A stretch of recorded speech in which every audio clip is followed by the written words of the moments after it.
નજા કેનું parcel આવ્યું છે? આમ જો બંગડીનું છે, મસ્તીની બંગડી એવી છે. બતાય ભાઈ, હાલે એક બોક્સ ખોલીને બતાવી દો. અમારા નાના સેટ છે, નાના સેટ બતાવે છે. કેવી છે?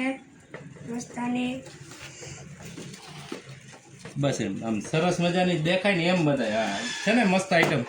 હવે એક પીસ ખોલીને પછી એક આ ડિઝાઇન બતાવો.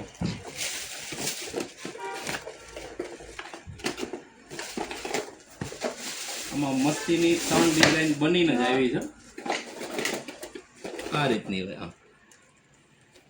અમારા નવા સેટ છે, શીખે છે બધું નવું નવું. આવું બનાવવું છે ને તારે? જો આ મસ્ત વેરાયટી એક આ છે, એક આ નવી આઈટમ છે. હજી એક ત્રીજી ડિઝાઇન છે એ બતાવું છું તમને હું. એક આ સરસ મજાની ત્રીજી ડિઝાઇન. 3 ડિઝાઇન આવી છે, 3 મસ્ત ડિઝાઇન આવી છે. 3 ડિઝાઇન આવી છે. એક આ ડિઝાઇન છે, એક આ ડિઝાઇન છે અને એક આ ડિઝાઇન છે. ત્રણેયમાં 2 થી 2 4 2 6 અને 2 8 3 એમ માપ મળી રહેવાના છે. અને ઝડપથી જેને જોતો હોય ને ઓર્ડર કરી દેજો. ઝડપથી થોડોક માલ આવ્યો છે, ઝડપથી જેનો ઓર્ડર પહેલો આવશે ને પહેલા મોકલી દઈશું. જય સ્વામિનારાયણ તો કહી દે. જય સ્વામિનારાયણ.